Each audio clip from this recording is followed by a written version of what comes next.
Bismillahirrahmanirrahim. Assalamualaikum warahmatullahi wabarakatuh. Saya Hani Deoprasitaningsih dari Program Studi Pendidikan Anak Usia Dini atau PG PAUD. Kali ini akan memaparkan atau mempresentasikan tentang hak dan kewajiban warga negara dengan dosen pengampu Ibu Tin Hartini MPD. Kegiatan ini dilakukan dalam memenuhi tugas UTS semester 1.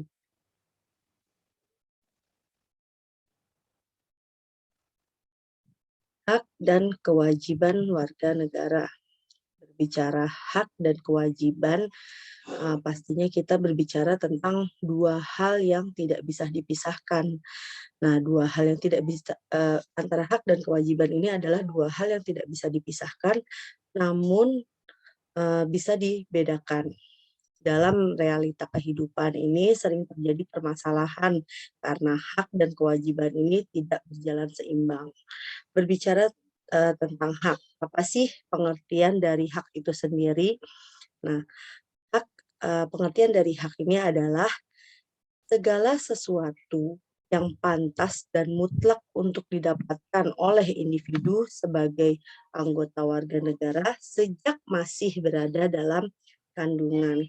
Nah, hak ini pada umumnya didapat dengan cara diperjuangkan melalui pertanggungjawaban atas kewajiban. Nah, sedangkan apa sih pengertian dari kewajiban itu sendiri? Kewajiban itu adalah segala sesuatu yang dianggap sebagai suatu keharusan untuk dilaksanakan oleh individu sebagai anggota warga negara guna mendapatkan hak yang pantas untuk didapat. Dengan kata lain, memberikan atau melakukan apa yang harus kita lakukan demi kemajuan bangsa ke arah yang lebih baik. Nah, kewajiban ini pada umumnya mengarah pada suatu keharusan atau kewajiban bagi individu dalam melaksanakan perannya sebagai anggota warga negara guna mendapatkan pengakuan akan hak yang sesuai dengan pelaksanaan kewajiban tersebut. Nah, berbicara tentang hak dan kewajiban warga negara, pastinya kita juga berbicara tentang warga negara itu sendiri.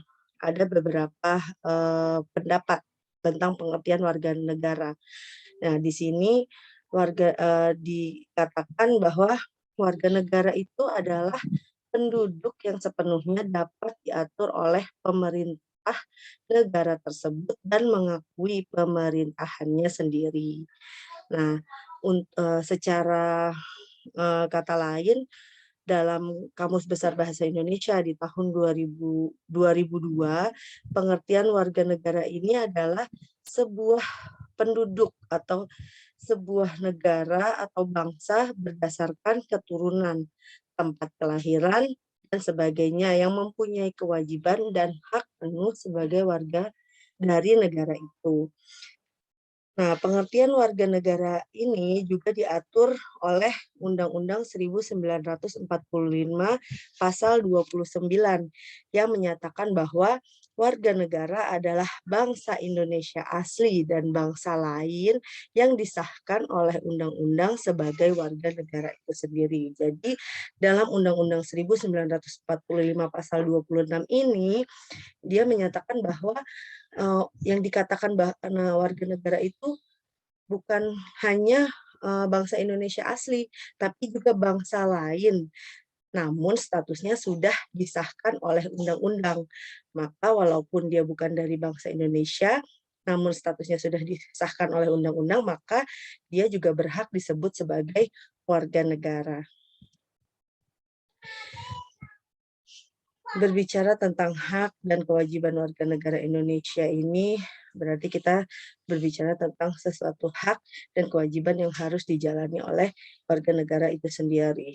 Nah, hak kita sebagai warga negara itu yaitu salah satunya untuk mendapatkan sesuatu yang sama dari negara tanpa membeda-bedakannya dengan warga negara lainnya.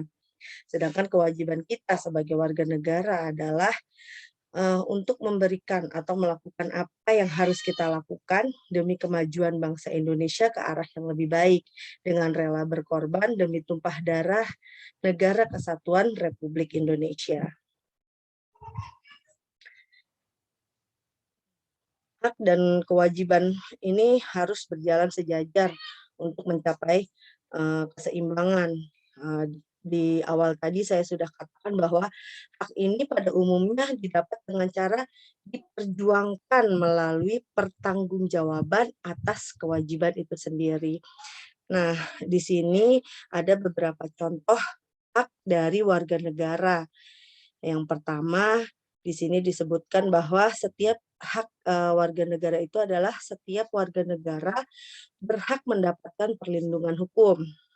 Selain itu, setiap warga negara juga berhak atas pekerjaan dan kehidupan yang layak. Warga negara juga memiliki kedudukan yang sama di mata hukum dan di dalam pemerintah. Warga negara juga mempunyai hak bebas untuk memilih, memeluk, dan menjalankan agama dan kepercayaan masing-masing yang dipercayainya. Warga negara juga berhak memperoleh pendidikan dan pengajaran. Warga negara juga berhak mempertahankan wilayah Negara Kesatuan Indonesia atau NKRI dari serangan musuh. Selain itu, hak warga negara juga dia dapat memiliki hak dalam kemerdekaan berserikat atau berkumpul.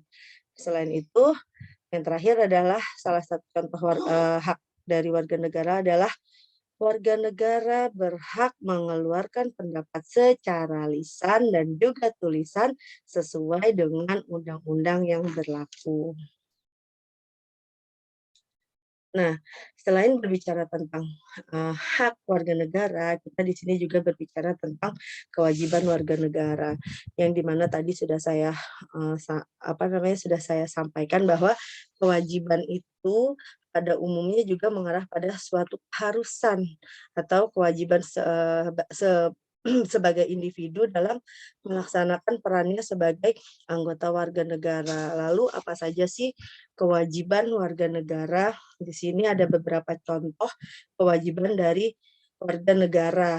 Yang pertama adalah setiap warga negara memiliki kewajiban untuk berperan serta dalam membela, mempertahankan kedaulatan negara Indonesia dari serangan musuh. Yang kedua, kewajiban dari warga negara itu salah satunya adalah membayar pajak dan retribusi yang telah ditetapkan oleh pemerintah pusat dan pemerintah daerah atau Pemda.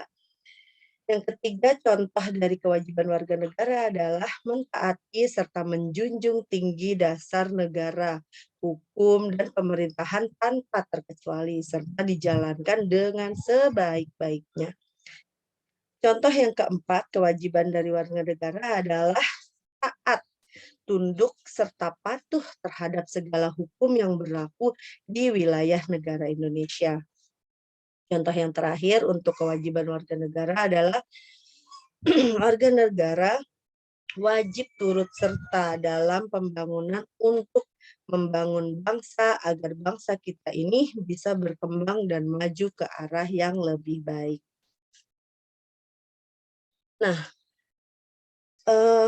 hak dan kewajiban warga negara ini juga sudah ditetapkan oleh Undang-Undang 1945 yang mencangkup pada pasal-pasal 27, 28, 29, 30, dan pasal 31.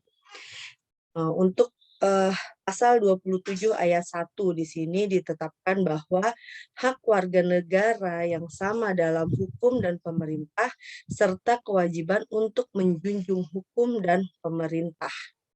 Pasal 27 ayat 2 ini berbunyi menetapkan bahwa hak warga negara atas pekerjaan dan penghidupan yang layak bagi kemanusiaan. Pasal 27 ayat 3 di sini berbunyi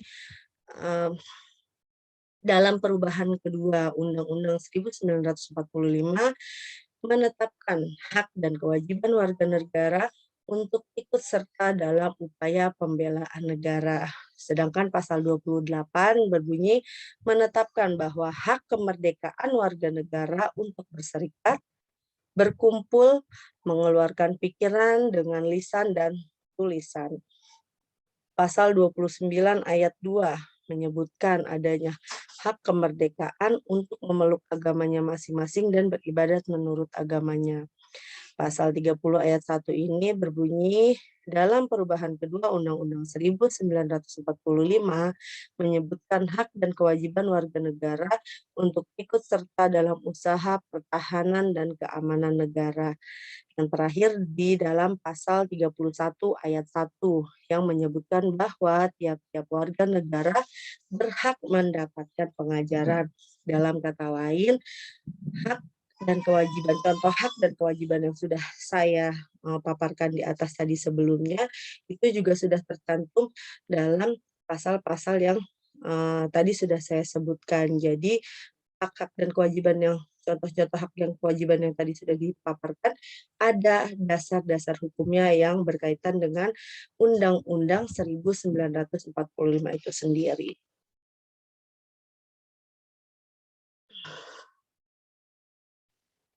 Nah, berbicara tentang hak dan kewajiban warga negara. Hak dan kewajiban warga negara di sini tadi kan harus berjalan dengan sejajar untuk mencapai keseimbangan. Nah, di mana ada hak, di sana juga pastinya ada kewajiban yang harus ada secara bersamaan. Selain mengenai hak dan kewajiban warga negara, di sini kita juga berbicara tentang asas-asas kewarganegaraan. Nah,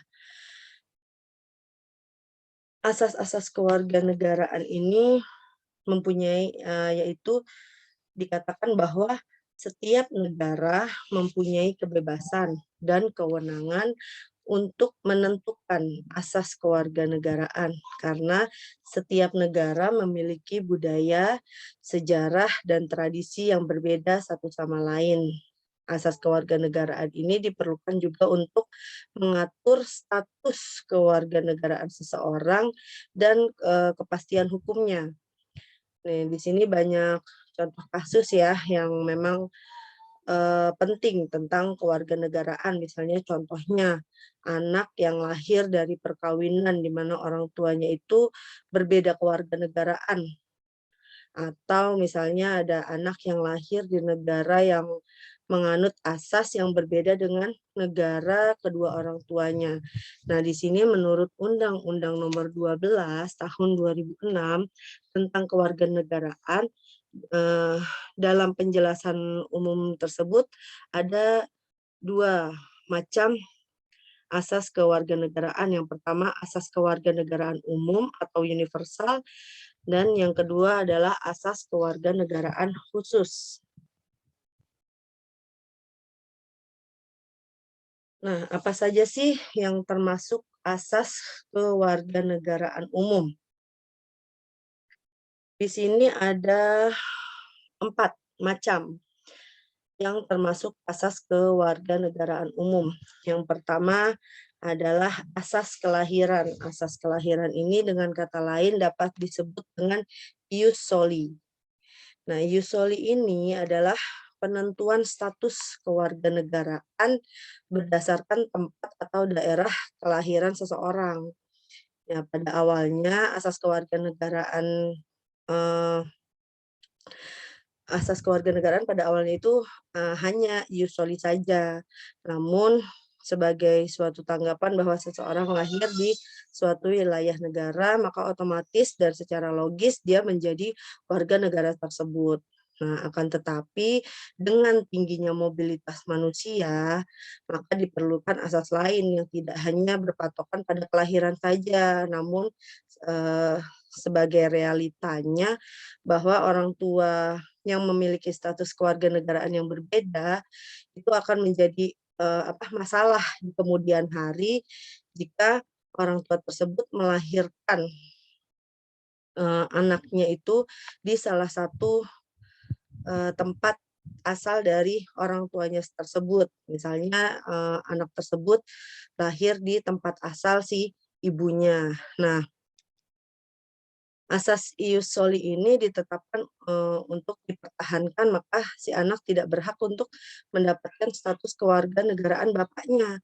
Atas dasar itulah maka muncul asas sanguinis. Nah, jadi asas yang kedua ini adalah asas sanguinis atau disebut juga dengan asas keturunan. Asas sanguinis ini adalah pedoman kewarganegaraan yang berdasarkan dari pertalian darah atau keturunan. Jika suatu negara ini menganut asas ius sanguinis, maka seorang yang lahir dari ayah yang memiliki keluarga negaraan suatu negara seperti misalnya ayah tersebut dari warga negara Indonesia, maka anak tersebut berhak mendapatkan status kewarganegaraan orang tuanya yaitu warga negara Indonesia. Nah, selain asas kelahiran atau ius soli dan asas keturunan atau ius sanguinis ini, yang ketiga itu ada asas perkawinan. Nah, suatu kewarganegaraan ini dapat dilihat dari sisi perkawinan yang, eee, memiliki asas kesatuan hukum, yaitu, paradigmanya misalnya suami istri atau ikatan keluarga ini merupakan inti masyarakat yang mendambakan suasana kesejahteraan, sehat, dan juga kebersatuan. Nah, di samping itu asas, perkawinan ini mengandung asas persamaan derajat. Karena suatu perkawinan ini tidak menyebabkan perubahan suatu kewarganegaraan masing-masing dari, salah satu pihak, gitu. Jadi, asas perkawinan ini tidak akan merubah status kewarganegaraan dari si suami atau juga si istri. Nah, asas ini menghadirkan penyelundupan hukum. Misalnya contoh seseorang yang, eee berwarga negara asing ingin memperoleh status kewarganegaraan suatu negara, dengan cara dia, berpura-pura atau melakukan pernikahan dengan, wanita atau dengan pasangan yang, berada di negara tersebut. Nah, setelah adanya pernikahan tersebut, si, salah satunya ini mendapat, eee, apa namanya, status kewarganegaraan di negara tersebut, namun setelah itu dia menceraikan, pasangannya gitu. Misalnya si suami, dia tidak lahir di negara A, terus dia ingin namun dia ingin mempunyai status di, kewarganegaraan di negara B. Nah, dengan kata lain, saat si A ini ingin mendapatkan status kewarganegaraan di negaranya si B, maka, si A ini menikahi si B, sehingga si A ini mendapatkan status kewarganegaraan si B. Namun setelah mendapatkan status itu, akhirnya si A bercerai dengan si B. Nah, maka di sini, disebutkan hal yang tersebut itu termasuk kepada asas, penyelundupan hukum, seperti itu. Nah, yang terakhir ini, asas kewarganegaraan umum yang terakhir adalah unsur kewarganegaraan atau naturalisasi. Nah, dalam naturalisasi ini ada yang bersifat aktif dan juga ada yang pasif.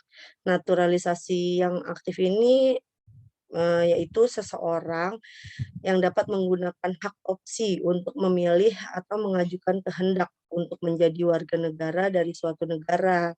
Sedangkan naturalisasi pasif ini yaitu disebut bahwa seseorang yang tidak mau diwarganegarakan oleh suatu negara atau tidak mau diberi status warga negara oleh suatu negara, maka yang bersangkutan itu menggunakan hak repudiasi, yaitu hak untuk menolak pemberian kewarganegaraan tersebut.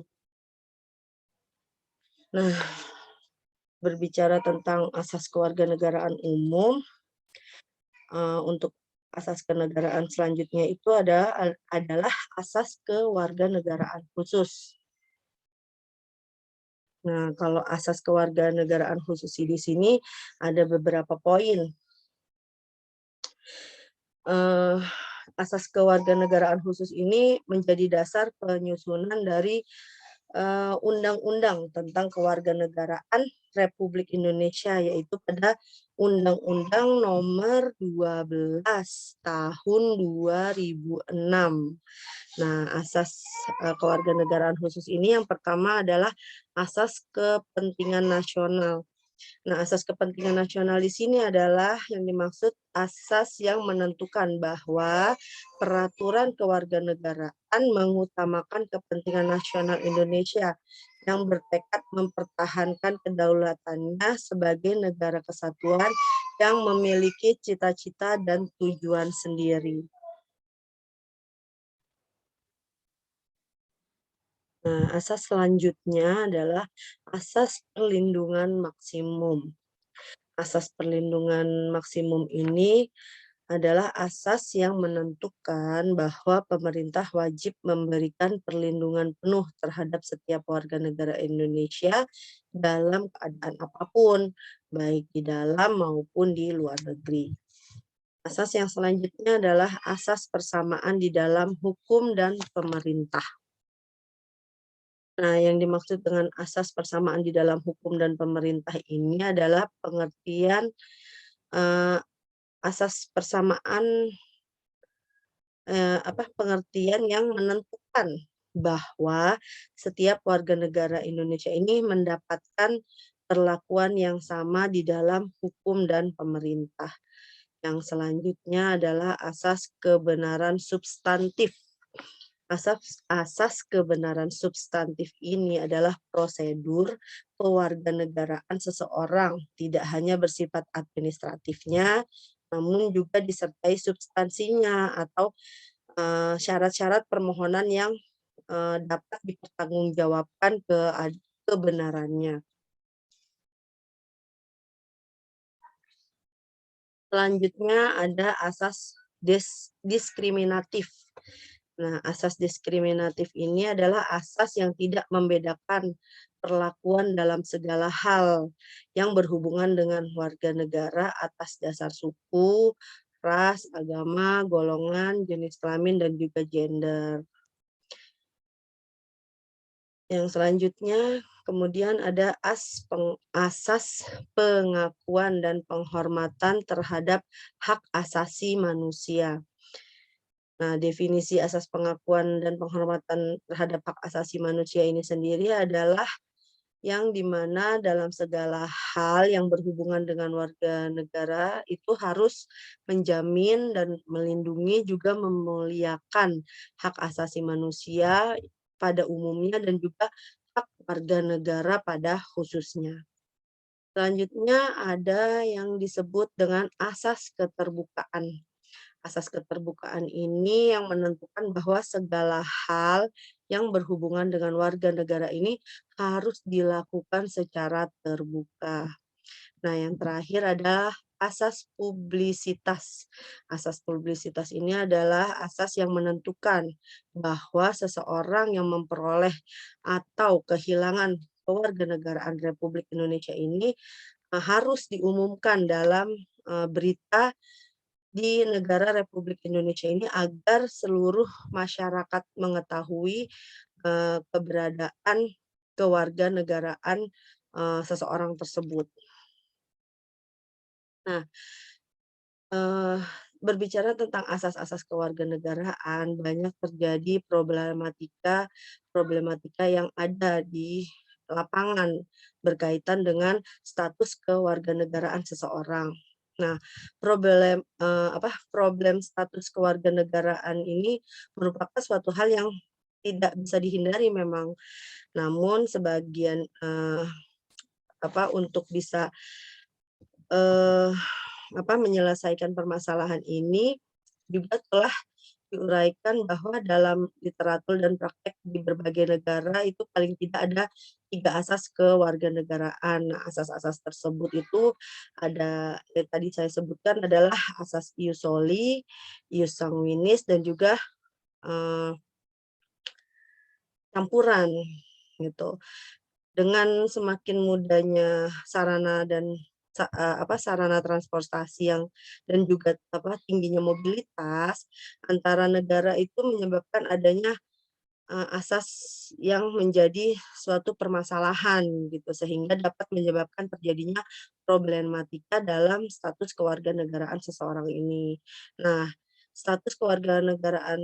problematika status kewarganegaraan ini juga sering, muncul 3 problematika status kewarganegaraan, yaitu yang pertama adalah,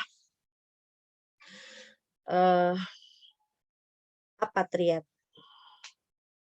Nah, apatriat ini adalah di mana kasus seorang anak tidak memiliki kewarganegaraan.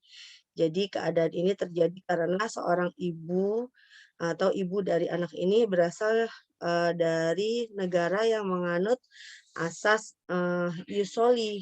Nah, sedangkan dia melahirkan anaknya ini di negara yang menganut asas ius sanguinis, sehingga tidak ada negara, baik itu negara asal ibunya ataupun negara kelahirannya ini mengakui kewarganegaraan anak tersebut gitu, karena anak tersebut terlahir dari 2 asas kenegaraan yang berbeda. Nah, sedangkan permasalahan kedua dari status kewarganegaraan ini adalah, yang disebut dengan bipatriat. Nah, bipatriat ini adalah istilah yang digunakan untuk orang-orang yang memiliki status kewarganegaraan rangkap atau dengan istilah lain ini dikenal dengan dui negara atau 2 negara. Hal ini terjadi karena seorang ibu itu berasal dari negara yang menganut asas sanguinis, lalu dia melahirkan anak di negara yang menganut asas ius soli. Jadi kebalikan dari asas, apatriat tadi. Nah, sehingga kedua negara ini, negara asal dan juga negara tempat kelahiran ini sama-sama memberikan status kewarganegaraan gitu. Jadi berbeda dengan apatriat tadi, si anak lahir dari asas ius soli. Sedangkan si ibu yang melahirkannya, berasal dari asas, ius sanguinis. Maka, eee, dalam, status kewarganegaraan apatriat tadi, si anak ini tidak bisa diakui di kedua negara kewarganegaraan tersebut. Nah, berbeda dengan bipatriat ini, ibu ini yang berasal dari asas sanguinis. Nah, sedangkan si anak ini dilahirkan dari kewarganegaraan yang berasas ius soli gitu, sehingga dalam hal ini si anak, dapat diakui oleh kedua negara yang, didapati dari, ibunya dan juga dari tempat kelahirannya. Nah, sedangkan, selain permasalahan problematika apatriat dan juga bipatriat ini ada yang ketiga adalah multipatriat. Nah, multipatriat ini adalah istilah yang digunakan untuk menyebutkan status kewarganegaraan seseorang yang memiliki lebih dari 2 status kewarganegaraan. Nah, dalam Undang-Undang Republik Indonesia Nomor 12 Tahun 2006 ini, menyatakan bahwa tidak benar seseorang memiliki 2 kewarganegaraan gitu, atau bahkan dia tidak memiliki kewarganegaraan. Jadi itu tidak dibenarkan oleh Undang-Undang Republik, Indonesia Nomor 12 Tahun 2006 ini. Jadi setidaknya seseorang itu harus memiliki salah satu, status kewarganegaraan. Nah, tapi untuk, eee permasalahan multipatriat ini, untuk anak-anak ini ada pengecualiannya, dengan catatan yaitu setelah si anak ini berusia 18 tahun, dia harus memilih status kewarganegaraan yang memilih salah satunya gitu. Jadi status kewarganegaraan tersebut itu bisa diperoleh dengan cara naturalisasi tadi, yaitu dia bisa mengajukan atau menolak kewarganegaraan kewarganegaraan tertentu dan dengan memenuhi persyaratan dari negara yang diajukannya tadi gitu. Jadi, untuk multipatriat ini, dia di sini diharuskan si anak ini diharuskan memiliki, kewarganegaraan gitu. Jadi, mmm, dia harus memilih salah satunya, mana kewarganegaraan yang akan dia ikuti dan ini diwajibkan untuk mulai si anak ini berusia 18 tahun.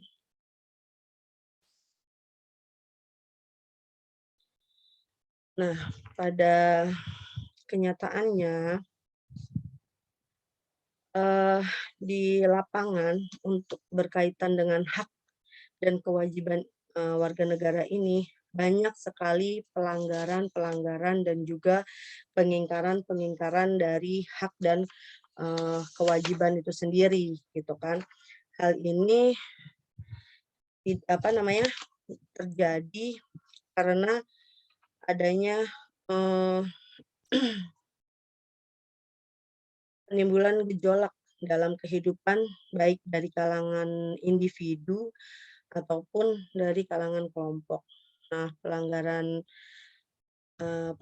hak dan pengingkaran kewajiban ini sendiri tidak dapat terjadi itu ketika warga negara tidak dapat menikmati atau memperoleh haknya sebagaimana mestinya yang ditetapkan oleh undang-undang. Jadi adanya pelanggaran hak dan, pengingkaran kewajiban ini terjadi karena seseorang ini tidak memperoleh hak yang sebagaimana mestinya yang sudah disebutkan dalam undang-undang di awal tadi. Nah, pelanggaran hak warga negara ini merupakan akibat dari adanya kelalaian atau pengingkaran ya terhadap kewajiban, baik yang dilakukan oleh pemerintah maupun oleh negara itu sendiri.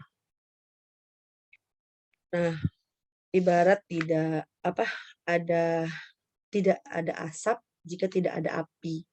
Nah, tidak akan ada, pelanggaran dan juga pengingkaran hak dan kewajiban jika tidak ada penyebabnya. Maka di sini disebutkan ada beberapa faktor-faktor dari penyebab pelanggaran hak dan juga pengingkaran kewajiban warga negara. Yang pertama itu adalah sikap egois. Nah, jadi penyebab pelanggaran hak dan pengingkaran kewajiban ini salah satunya terjadi karena adanya sikap egois atau terlalu mementingkan diri sendiri. Itu jadi banyak warga negara yang dia hanya mementingkan dirinya sendiri tanpa memikirkan hak dan kewajiban yang harus dia jalani. Selain itu, faktor penyebab lainnya adalah rendahnya kesadaran berbangsa dan bernegara. Yang ketiga adalah sikap tidak toleran. Selain itu, penyebab lainnya adalah penyalahgunaan kekuasaan, ketidaktegasan aparat penegak hukum, dan juga penyalahgunaan teknologi. Nah, di sini banyak ya kejadian-kejadian yang, eee, terjadi gitu untuk, faktor-faktor penyebab ini gitu, penyalahgunaan kekuasaan ini sudah banyak terjadi gitu, seperti pada saat seseorang dipercaya untuk, mewakili suara rakyat untuk duduk di kursi DPR gitu kan, tapi kepercayaan dari masyarakat atau dari rakyat ini malah disalahgunakan oleh orang yang dipercayai tersebut. Lalu ketidaktegasan aparat penegak hukum, ini sudah banyak sekali gitu karena apa ya, lebih kepada penegakan hukum yang saat ini terjadi adalah tumpul ke atas dan runcing ke bawah gitu, tidak sesuai dengan, undang-undang yang berlaku. Nah, contoh-contoh pelanggaran hak dan pengingkaran kewajiban warga negara dalam kehidupan sehari-hari ini banyak ya. Di antaranya, untuk pelanggaran hak warga negara itu sendiri adalah mereka tidak mendapatkan persamaan hukum.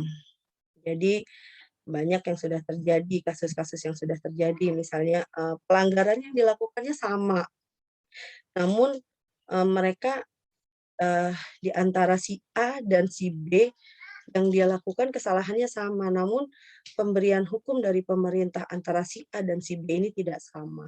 Nah, itu adalah salah satu pelanggaran hak dari warga negara yang didapati dari pemerintah saat ini. Yang selanjutnya adalah dilarang mengeluarkan pendapat, kemudian tidak mendapatkan kesempatan memilih, tidak mendapatkan pengajaran, dan juga tidak mendapatkan pendidikan, sehingga dengan tidak mendapatkan pengajaran pendidikan ini banyak sekali anak-anak terlantar ya, mereka tidak bersekolah, juga tidak ada yang bertanggung jawab atas pendidikan mereka. Lalu, pelanggaran hak yang berikutnya adalah ditangkap tanpa melalui proses hukum yang berlaku. Jadi, karena ada, apa namanya, biasanya tuh kalau, yang melaporkan ini lebih mempunyai, apa ya, lebih mempunyai dana untuk bisa menguasai sebuah hukum, sehingga si penegak hukum ini hanya asal tangkap aja tanpa melalui proses hukum yang memang seharusnya berjalan, gitu. Yang selanjutnya adalah pelanggaran hak dari warga negara adalah tidak mendapatkan perlindungan hukum, tidak mendapatkan layak hukum, terus, apa namanya, pembuatan hak politik, terus pembungkaman. Banyak sekali pembungkaman-pembungkaman yang terjadi ya. Jadi, seperti misalnya pada saat kita ini berkaitan sama tadi, eee, apa, tidak tidak mendapat, eee, ti ti dilarang mengeluarkan pendapat. Nah, pembungkaman ini berkaitan dengan dilarang dengan mengeluarkan pendapat itu tadi. Banyak sekali kasus-kasus sekarang yang terjadi pada saat kita, apa namanya, menegakkan suatu hak dari apa yang sudah semestinya kita dapatkan, terus kita berbicara atau berkomentar sesuatu yang berkaitan dengan hukum, tiba-tiba orang yang berkomentar itu tiba-tiba entar mungkin ditangkap atau tiba-tiba, orang tersebut menghilang, inilah yang disebut dengan pembungkaman.